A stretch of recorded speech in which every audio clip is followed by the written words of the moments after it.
Hello, नमस्कार, Radhe Radhe, good evening my dear student. उम्मीद करते हैं आप सभी स्वस्थ और मस्त होंगे। मैं हार्दिक यादव आपका आपके यूट्यूब चैनल संस्कृत क्लासेस पर ढेर सारा स्वागत एवं अभिवादन करते हैं। उम्मीद करते हैं आपकी पढ़ाई शानदार और लाजवाब चल रही होगी। आज में हमारी क्लासेस में चल रहा था कि अंतःस्रावी ग्रंथियों के बारे में हम लगातार पढ़ रहे थे। ठीक है, आज हमको पढ़ना है अंतःस्रावी ग्रंथि। अंतःस्रावी ग्रंथि होती क्या, मैंने बता दिया था कि अंतःस्रावी ग्रंथियाँ वे ग्रंथियाँ होती जिनसे हार्मोन्स निकलता है। ठीक, अंतःस्रावी ग्रंथियों को हम दूसरा नाम अगर देखें तो उनको नलिका विहीन ग्रंथियों के नाम से जाना जाता है, क्योंकि हार्मोन्स के लिए कोई अलग से नलिका नहीं होती। ये हार्मोन्स नलिका में नहीं बहते, सीधे आपके रक्त में बहते हैं। ये बात तो आपको पहले ही मैंने बता दिया था। आज हमने बात करना कि अंतःस्रावी ग्रंथियों के बारे में। ठीक है, तो अंतःस्रावी ग्रंथियाँ, मनुष्य में जो अंतःस्रावी ग्रंथियाँ होती हैं इनकी संख्या कितनी होती है? 6 होती है। कितनी होती है? 6 होती है। अगर आपसे पूछा जाए कि एक मनुष्य के शरीर में अंतःस्रावी ग्रंथियों की संख्या कितनी होती है? 6 होती है। अंतःस्रावी ग्रंथियाँ होती क्या है? तो बेटा अंतःस्रावी ग्रंथियाँ जिनसे हार्मोन्स निकलता है, वे अंतःस्रावी ग्रंथियाँ होती हैं। हार्मोन्स क्या होते हैं? हार्मोन्स की मैंने एक पूरी क्लास अलग से बना दिया है, आप जाकर के वहाँ से देख लोगे, आपको समझ में आ जाएगा कि हार्मोन्स क्या होते हैं ना। हार्मोन्स, अगर थोड़ी सी जानकारी मैं आपको दे देता हूँ हार्मोन्स के बारे में, तो हार्मोन्स वे रासायनिक पदार्थ होते हैं जो मानव शरीर की समस्त गतिविधियों को नियंत्रित करते हैं। फिर गतिविधि के बारे में अगर पूछोगे तो बताएंगे कि जैसे कि दाढ़ी मूंछों को आना, ठीक है, भावनात्मक होना, ठीक है, ये सारी चीज़ें जो होती हैं आपके हार्मोन्स के ऊपर निर्भर करती हैं। ठीक है, तो ये थी हार्मोन्स के बारे में बात करते हैं ना। अब हम बात करेंगे जो आपकी पहली अंतःस्रावी ग्रंथि है। ठीक है, अंतःस्रावी ग्रंथि है, जो पहली अंतःस्रावी ग्रंथि है मानव शरीर की, वो सबसे पहली और सबसे महत्वपूर्ण अंतःस्रावी ग्रंथि है जिसका नाम है बेटा पीयूष ग्रंथि। नाम क्या है? पीयूष ग्रंथि। ठीक, पीयूष ग्रंथि का दूसरा नाम बेटा है पिट्यूटरी ग्रंथि। पिट्यूटरी ग्रंथि इसका दूसरा नाम है। अब मैं आपको सबसे हाइड नाम बताने जा रहा हूं जो रेयर केसेस में पता चलता है, जिसका नाम है हाइपोफिसिस। ठीक है, आपकी पीयूष ग्रंथि को जो नाम है हाइपोफिसिस, ठीक, ये नाम बहुत कम लोगों को पता होता है।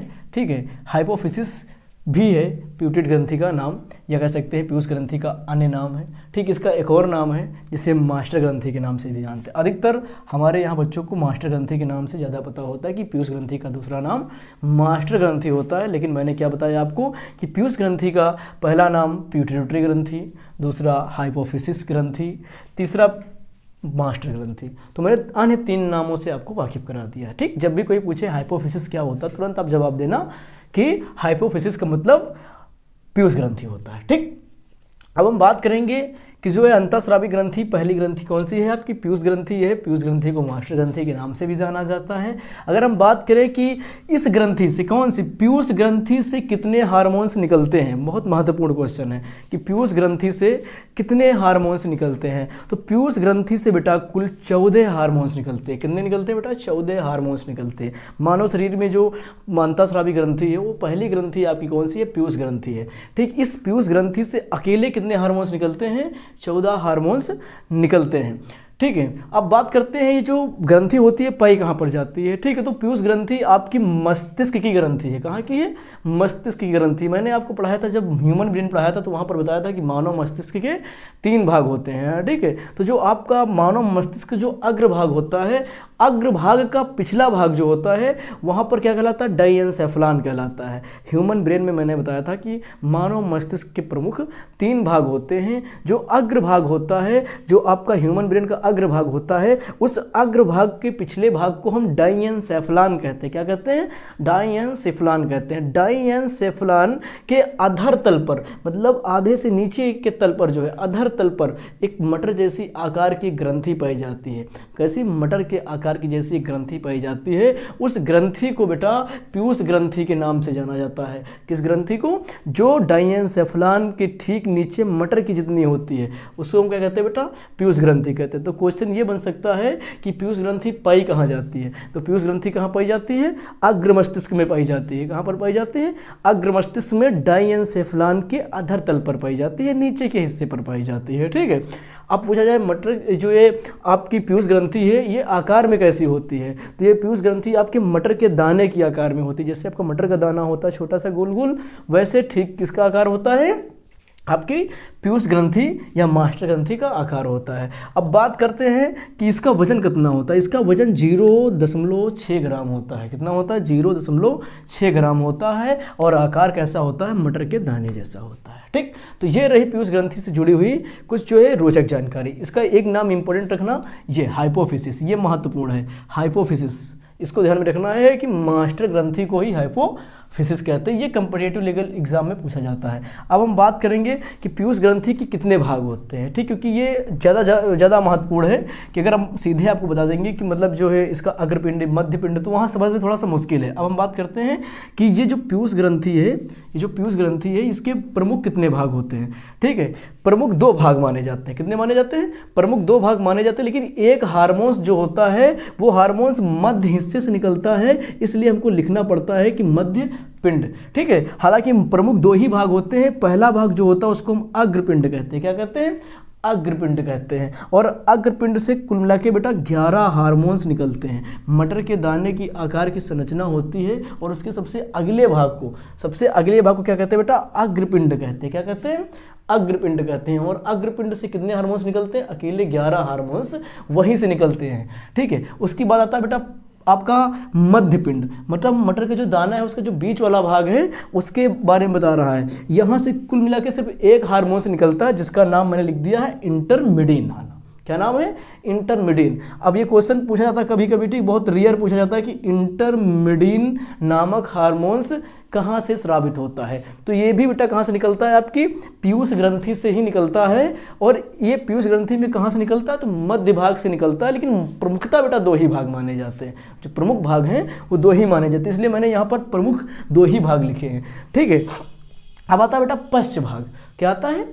पश्च भाग आता है। पश्च भाग से यानी कि जो आपकी पीयूष ग्रंथि है इसके पश्च भाग से, पश्च पिंड से, जिसका पिछला भाग है उस पिछले भाग से बेटा 2 हार्मोन स्रावित होते हैं। एक का नाम है वैसोप्रोसिन, ठीक है, इसका दूसरा नाम क्या है?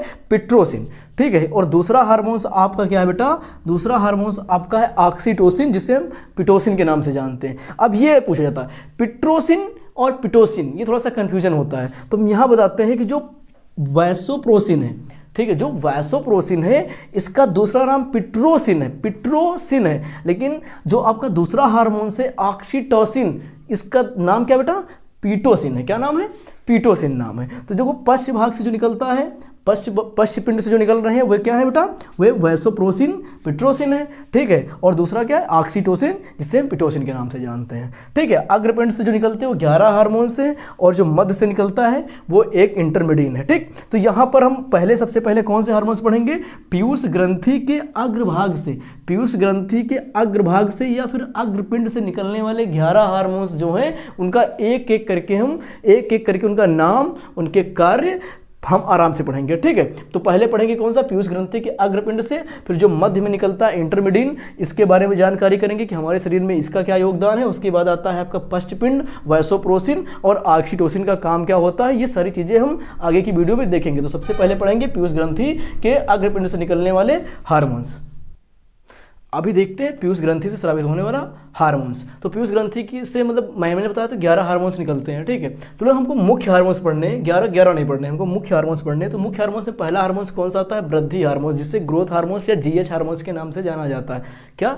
जीएच हार्मोन्स यानी ग्रोथ हार्मोन्स, या फिर वृद्धि हार्मोन्स, या फिर इसका सबसे महत्वपूर्ण नाम है ये रहा सोमेटोट्रोपिन। क्या नाम है? सोमेटोट्रोपिन। ठीक है, यानी कि जो वृद्धि वाला हार्मोन है इसका दूसरा नाम क्या है? सोमेटोट्रोपिन, या फिर इसको ग्रोथ हार्मोन्स के नाम से भी जाना जाता है। अब आपसे क्वेश्चन बनेगा कि ग्रोथ हार्मोन्स कहाँ से स्रावित होता है, तो हम जवाब देंगे ग्रोथ हार्मोन्स पीयूष ग्रंथि से स्रावित होता है। इसे वृद्धि हार्मोन्स या फिर सोमेटोट्रोपिन के नाम से भी जाना जाता है। ठीक, अब काम क्या है इसका? सबसे पहली बात, अगर किसी भी व्यक्ति में ये सोमेटोट्रोपिन हार्मोन्स नहीं बनेगा तो व्यक्ति क्या रह जाएगा? बौना, मतलब हो जाएगा, छोटा सा रह जाएगा। बहुत देखते हो कोई चौराहे मार्केट पर देखते हो कोई छोटा सा रह जाता है, क्योंकि उसके अंदर क्या नहीं बना? तो उसके अंदर सोमेटोट्रोपिन नहीं बना। क्योंकि सोमेटोट्रोपिन ना बनने की वजह से व्यक्ति क्या नहीं होता है? लंबा नहीं होता है। अगर व्यक्ति लंबा नहीं होगा तो बौना ही रह जाएगा। तो जो व्यक्ति बौने होते हैं उनके अंदर किसकी कमी होती है? सोमेटोट्रोपिन हार्मोन्स की कमी होती है। ठीक है। अगर इसकी शरीर में अधिकता हो जाएगी तो अगर शरीर में सोमेटोट्रोपिन हार्मोन्स की मात्रा बढ़ जाएगी तो व्यक्ति लंबा हो जाएगा, तो इसे कहते हैं भीमकाय शरीर। ठीक है, अगर किसी भी व्यक्ति में सोमेटोट्रोपिन की अधिकता हो जाएगी तो उसका शरीर कैसा हो जाएगा, भीमकाय, मतलब विशाल हो जाएगा, और वो कम उम्र में ही जो है उसकी कमर झुक जाएगी। ठीक है, अब बात करते हैं शरीर में वृद्धि के लिए, ये सबसे ज़्यादा महत्वपूर्ण हार्मोन्स है, ये किसी भी व्यक्ति की लंबाई के लिए सबसे ज़्यादा महत्वपूर्ण हार्मोन्स माना जाता है, या वृद्धि प्रेरक हार्मोन्स कहा जाता है। इसी की वजह से व्यक्ति की लंबाई आती है। कोई छोटा सा बच्चा बड़ा होता है किसकी वजह से, सोमेटोट्रोपिन की वजह से। अगर सोमेटोट्रोपिन नहीं होगा तो बच्चा बच्चा ही रह जाएगा। ठीक, अब हम बात करेंगे अगला जो प्रमुख हार्मोन्स है, प्रोलैक्टिन हार्मोन्स। इसे मेमोट्रोपिक हार्मोन्स के नाम से जाना जाता है। किस नाम से, मेमोट्रोपिक हार्मोन्स के नाम से जाना जाता है। अब इसका प्रमुख कार्य क्या है बेटा, इसका प्रमुख कार्य ये है कि जो गर्भावस्था के समय स्त्रियों में स्तन वृद्धि के साथ साथ स्तन ग्रंथियों में दूध बनने की जो प्रक्रिया होती है उसको नियंत्रित करता है। ठीक है, तो ये गर्भावस्था के दौरान क्या करता है बेटा, स्तन वृद्धि और स्तन ग्रंथियों में दूध बनने को नियंत्रित करता है। ठीक, तीसरा हार्मोन भी देखते हैं, ल्यूटिनाइजिंग हार्मोन्स। ठीक, जो आपका ल्यूटिनाइजिंग हार्मोन्स है यह स्त्री व पुरुष यानी दोनों के गौण लैंगिक लक्षणों का विकास करता है, यानी युवा अवस्था को प्रदर्शित करता है। जो कैसे युवा अवस्था आती है, तो युवा अवस्था को प्रदर्शित करने के लिए कौन हार्मोन्स जिम्मेदार होता है, आपका ल्यूटिनाइजिंग हार्मोन्स जिम्मेदार होता है। तो ये जो आपका टॉपिक था पीयूष ग्रंथि से मैक्सिमम मैंने आपको हार्मोन्स पढ़ा दिए। जो हार्मोन्स एक दो बच रहे हैं उसको हम कल की वीडियो में कवर करेंगे। आप इस वीडियो को देखिए और नोट्स बना लीजिए। अगर कोई चीज़ आपको समझ में नहीं आ रही तो आप कमेंट सेक्शन में पूछिए, हम उसका जवाब देंगे। बाकी वीडियो में यहाँ तक बने रहने के लिए आप सभी का धन्यवाद। लाइक